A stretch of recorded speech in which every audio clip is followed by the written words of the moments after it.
Hello दोस्तों, आप सभी का स्वागत है मेरे YouTube चैनल में। आज की कहानी है साइको आशिक भाग 12। इनाया कुछ ढूंढ रही थी और उसे जब वो चीज नहीं मिली तो उसने बाहर आके ममता से पूछा, तो ममता ने मना कर दिया कि उसने कुछ नहीं देखा। वो उसके कमरे में गई नहीं थी। इनाया निराश होकर वापस अपने कमरे में चली गई। उसके जाते ही आहिर की कार वहां आकर रुकी। वो कार से बाहर निकला और घर के अंदर आ गया। हालांकि उसे स्ट्रेंथ तो बिल्कुल नहीं था, पर इनाय की वजह से वो कुछ कर नहीं पाया। वो अंदर आया। हॉल में ही संजय और इनाय के चाचा बैठे थे। आहिर को देखकर वो जल्दी से उसके पास आ गए और उसकी आवभगत में लग गए। आहिर के चेहरे पे इस वक्त कोई एक्सप्रेशन नहीं थे। उनके नाटक को देख आहिर ने बोरियत से कहा, मेरी बीबी कहाँ है? संजय, अंदर ही है। आप बैठिए, हम उसे बुलाकर लाते हैं दामाद जी। ये कहकर संजय इनाय के कमरे की तरफ बढ़ गया, लेकिन तभी पीछे से आहिर ने कहा, रहने दो, मैं खुद चला जाऊंगा। इतना कहकर वो इनाय के कमरे की तरफ बढ़ गया। इधर इनाया अभी एक छोटी अलमारी के सामने खड़ी थी, कुछ ढूंढ रही थी। तभी उसे अपनी कमर पे किसी की ठंडी उंगलियां महसूस हुई, जिसे महसूस कर वो कांप उठी। उसने जल्दी से उस शख्स को, जो कि आहिर था, उसे खुद से दूर करने की कोशिश की, क्योंकि वो अभी तक आहिर की छुअन और उसके एहसास से वाकिफ नहीं थी। इनाया ने कसमसाते हुए कहा, छोड़िए, कौन है? कहते हुए चेहरा घुमा के देखा तो आहिर को देखकर उसने कसमसाना छोड़ दिया और नजरें झुकाते हुए फेर ली। आहिर ने दांत पीसते हुए कहा, अभी तक मेरी टच से वाकिफ नहीं हो तुम? इनाया ने खोए हुए कहा, नहीं। और आप यहाँ क्यों आए? मुझे बुला लिया होता, मैं बाहर आ जाती। आहिर, क्यों? मैं आया तो क्या प्रॉब्लम हो गई? और वैसे तुम ढूंढ क्या रही हो?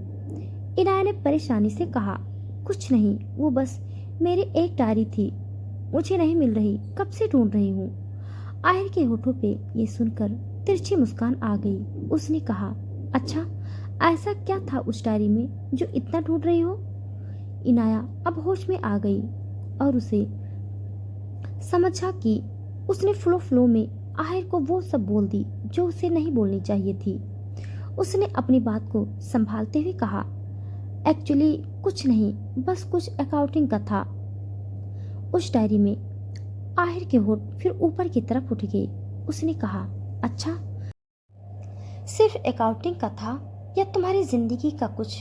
उसने अपनी बात अधूरी छोड़ दी, पर उसकी बात सुनकर इनाया ने सक पकाते हुए कहा, जिंदगी का क्या होगा, अकाउंटिंग का ही था सच में। आहिर, चलो, होगा कुछ, पर पहले डिनर करने चलो अब, उसके बाद निकलना भी है हम लोगों को। इतना बोलकर उसने इनाया को छोड़ दिया। इनाया बिना कुछ कहे आगे बढ़ गई, लेकिन कुछ दूर जाके उसे एहसास हुआ कि वो आहिर उसके साथ नहीं आया था। ये देख वो पलट गई। उसने कहा, क्या हुआ, आप चल क्यों नहीं रहे? आहिर, जो अपनी जेब में हाथ डाल खड़ा था, उसने कहा, तुम आगे निकल जाओगी और मैं पीछे आऊंगा। इनाया ने न समझे में देखा तो आहिर ने कहा, साथ चलो मेरे। इनाया ने ये सुनकर सिर हिलाया और उसके पास आ गई और कहा, अब चले? वो फ्रस्ट्रेट थी। आहिर के होठों पे तिरछी मुस्कान आ गई। उसने कहा, ऐसे मुंह मत बनाओ बीबी, वरना ये जो होठों को हिला रही हो ना, उन्हें मुंह में भरने में मुझे एक पल का समय नहीं लगेगा। उसकी बात सुनकर इनाया की गालों पे लाल रंगत छा गई। उसने खुद को नॉर्मल किया और कहा, चलिए अब। आहिर ने उसका हाथ पकड़ा और उसे लेकर बाहर की तरफ आ गया। वो लोग सीधा डाइनिंग टेबल पे बैठ गए। टेबल पे सिर्फ 4 ही चेयर्स थी। 2 चेयर्स पे इनाया और आहिर बैठे थे, बाकी बचे चेयर्स पर इनाया के चाचा और संजय बैठ गए। इनाया को उसकी आदत नहीं थी, ऊपर से उसके चाची की चलती हुई नजरें उसके ऊपर ही थी, इसलिए उसने उठने की कोशिश की, पर उठ पाती उससे पहले ही आहिर ने कहा, कहाँ जा रही हो बीबी, बैठो और चुपचाप खाना खाओ। इतना कहकर उसने इनाया की चाची से कहा, आप मुझे और बीबी को सर्व कीजिए और जल्दी कीजिएगा, हमारे पास इतना टाइम नहीं है कि हम यहाँ कितनी भी देर बैठे रहे। आहिर की बात पे उन्होंने जबरदस्ती दांत दिखाते हुए कहा, क्यों नहीं दामाद जी, मैं परोसती हूँ। आप दोनों को इतना कहकर वो आहिर और इनाया को खाना परोसने लगी। इनाया को बहुत अजीब लग रहा था, क्योंकि आज तक उसने न कभी इस डाइनिंग टेबल पे बैठकर खाना खाया था और न कभी इस घर में पेट भर के खाना उसे मिलता था। वो धीरे धीरे खा रही थी, जिसे देख आहिर ने कहा, अच्छे से खाओ बीबी, तुम्हारी चाची जितना तुम्हें चाहो सब कर देंगी, इसीलिए शर्माओ मत, तुम्हारा ही घर है। क्यों चाची जी, आप करेंगी ना सब? इनाया की चाची ने जबरदस्ती दांत दिखाते हुए कहा, क्यों नहीं इनाया बेटा, शर्माओ मत, अच्छे से खाओ, ठीक है? इनाया ने धीमे से सिर हिलाया और खाने लगी। उसे अंदर से बहुत अजीब लग रहा था, पर आहिर की वजह से उसे खाना पड़ रहा था। खैर, उन दोनों का डिनर हुआ तो आहिर इनाया को लेके वहां से चला गया। इनाया कार में खामोशी से बैठी हुई थी, उसका सिर विंडो की तरफ था। आहिर का ध्यान ड्राइविंग और उसकी तरफ दोनों तरफ थी। उसने म्यूजिक प्लेयर ऑन किया और एक रोमांटिक सॉन्ग प्ले किया और फिर इनाया का हाथ अपने हाथ में लेके जोर से चूम लिया। इससे इनाया की आह निकल गई। उसने झट से आहिर की तरफ देखा। आहिर के होठों पे प्लेफुल मुस्कान थी। उसने कहा, तुम मुझे छोड़ विंडो की बाहर देख रही थी, इसीलिए? कहते उसने आय विंक की। इनाया ने सर झुका लिया, जिसे देखकर आय ने सिर हिलाते हुए कहा, मुझे तो कभी कभी समझ नहीं आता, इतना स्मार्ट हैंडसम पति मिला है, पर तुम हो कि उसे एक नजर देखती तक नहीं। लड़कियां पागल है मेरे लिए, पर मैं जिसके पीछे पागल हो गया वो मेरे लिए पागल नहीं है। इनाया के होठों पे दर्द भरी मुस्कुराहट आ गई।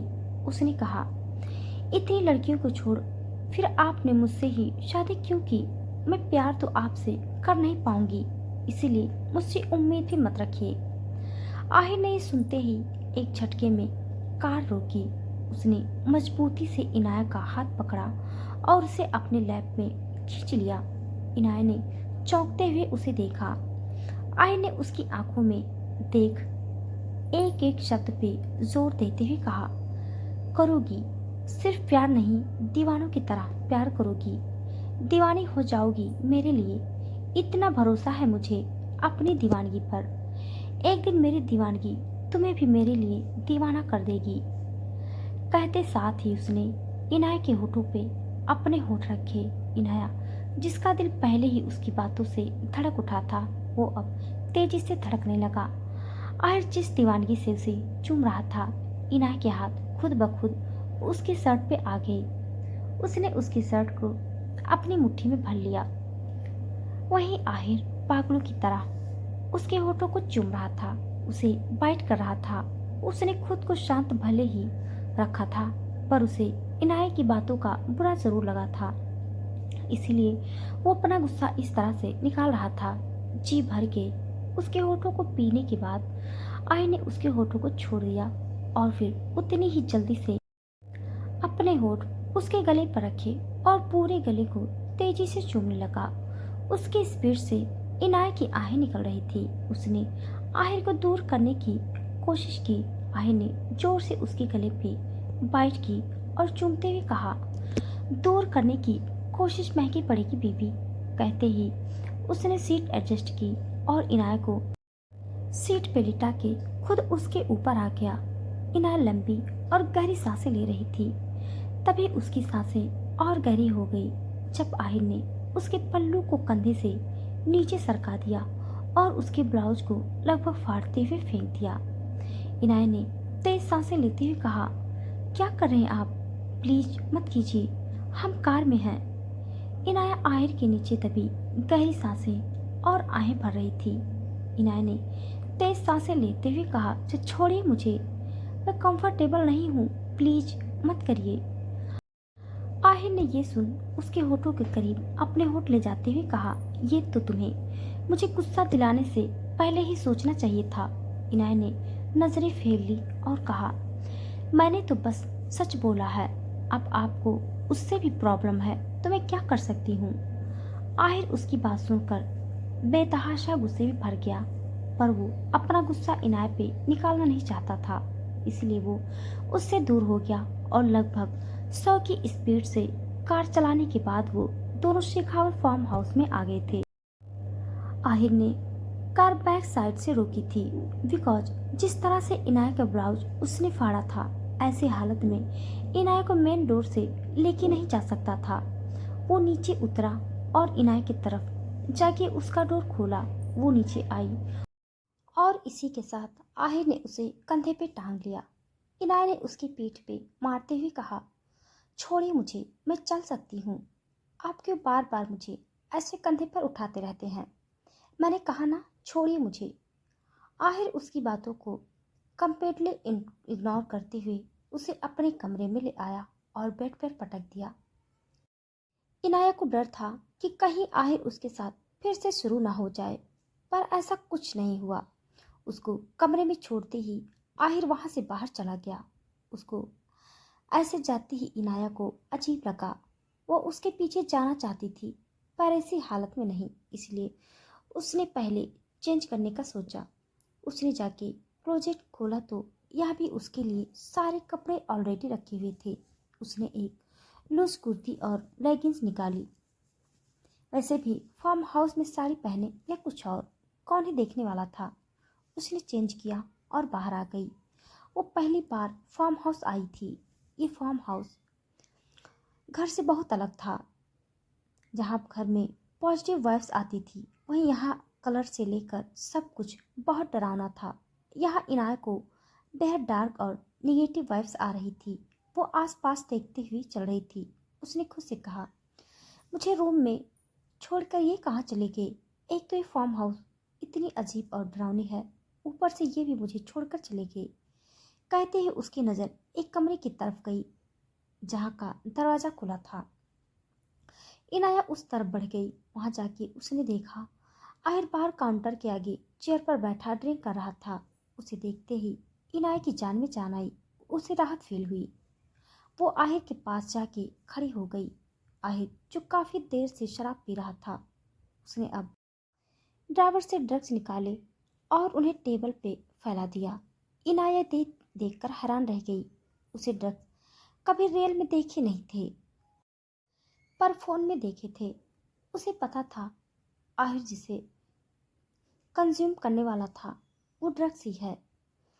वहीं आहिर नीचे झुका ही था कि इनाया ने जल्दी से वो पाउडर टेबल से हटा दिया। ये देखकर आहिर की आईब्रो जुड़ गई। उसने कहा, तुम यहाँ क्या कर रही हो। इनाया, मेरा छोड़िए, आप बताइए कि आप यहाँ ड्रग्स क्यों ले रहे हैं। आहिर ने बिना किसी एक्सप्रेशन के कहा, क्योंकि मुझे ड्रग्स लिए बिना नींद नहीं आती। अब जाओ यहाँ से और मुझे मेरा काम करने दो। इनाया को ये बात अजीब लगी।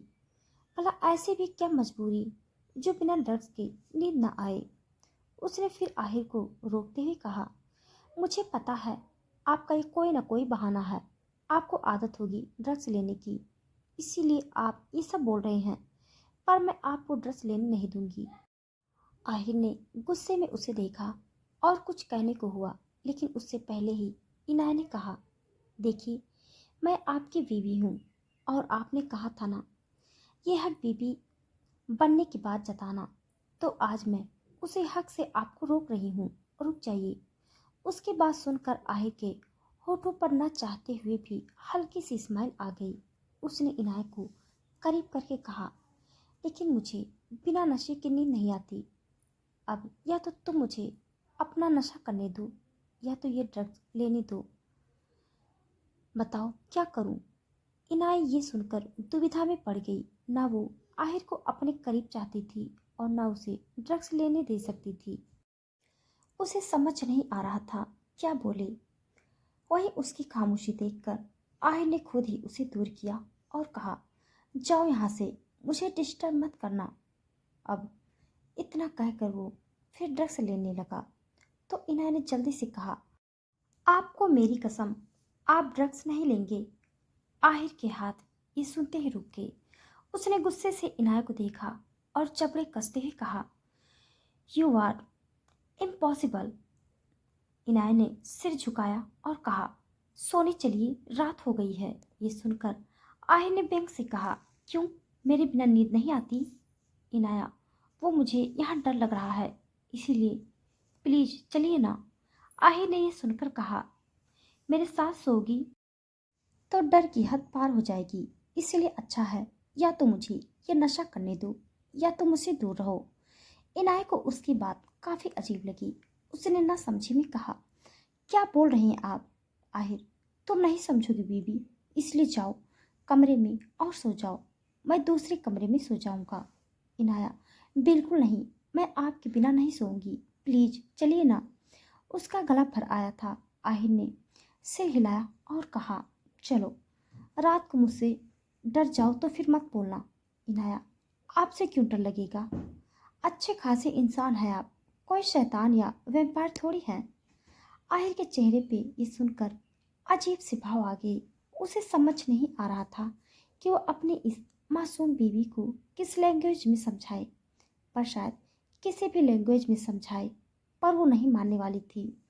वो दोनों कमरे में आए और आहिर फिर सोने चला गया। वो फ्रेश होके आया तो देखा इनाया अभी भी आंखें फाड़े जाग रही थी और टुकुर टुकुर उसे ही देख रही थी।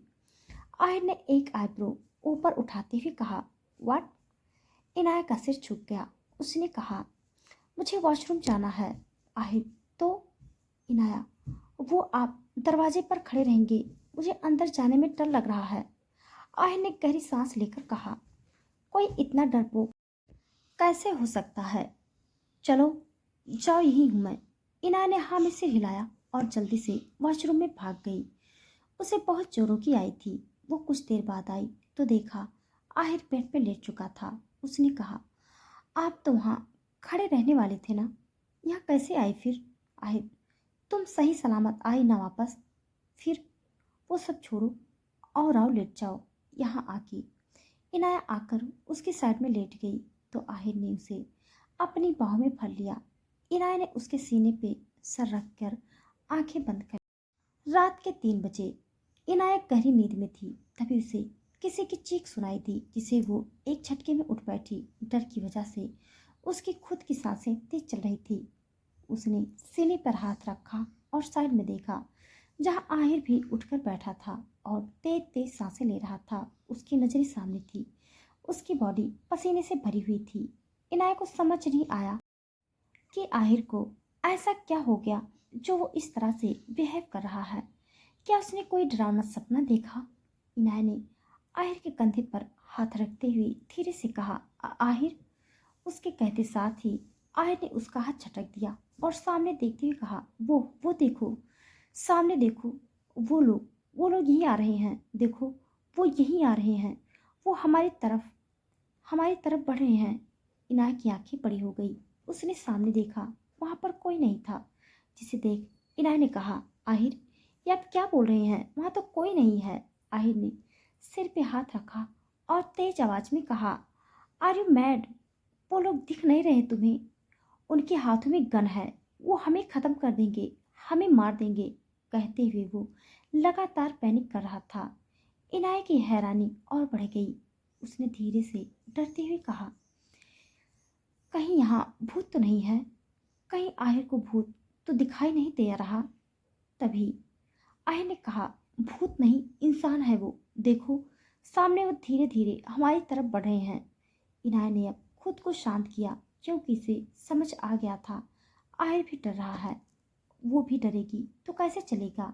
इसलिए उसने खुद को शांत रखा। उसने गहरी सांस ली और आगे बढ़ के आहिर का चेहरा अपने हाथों में थामा और बेहद प्यार से कहा, आहिर, हम अभी अपने घर में अपने कमरे में हैं और यहाँ हम दोनों के अलावा और कोई नहीं है, इसीलिए आप डरिए मत, कोई कुछ नहीं करेगा। इतना कहकर उसने आहिर को अपने सीने से लगा लिया। उसके सीने से लगते ही आहिर थोड़ा शांत हो गया। इनाया ने धीरे धीरे उसके बालों को सहलाना शुरू किया, जिससे आहिर की आंखें धीरे धीरे बंद होने लगी। तो वो नींद की आगोश में चला गया। इनाया ने उसे अच्छे से बेड पे लिटाया और इस बार वो उसके सीने से लग गई और अपनी आंखें बंद की, पर उसे नींद नहीं आ रही थी। उसे समझ नहीं आ रहा था कि आहिर के साथ ये क्या प्रॉब्लम हुई। जिस आहिर को जानती थी वो ऐसा तो कभी नहीं था। फिर ऐसा क्या हो गया जो वो इतना ज़्यादा पैनिक कर रहा था। वो इसी सोच में थी कि तभी उसे आहिर की कही बात याद आई। मुझे ड्रग्स के लिए बिना नींद नहीं आती, इनाय ने अपने मन में कहा। क्या इसी वजह से आहिर को नशे की आदत लग गई? पर ये सब क्या था? मुझे कल सुबह आहिर से इस बारे में बात करनी होगी। मुझे पूछना होगा कि आखिर वो इस तरह से पैनिक क्यों कर रहे थे। तो दोस्तों, आज के लिए बस इतना। इसके आगे का भाग जानने के लिए आप सब मेरे साथ बने रहिए। मेरी कहानी आप सबको कैसे लग रही है कमेंट बॉक्स में ज़रूर बताइएगा। तब तक के लिए धन्यवाद।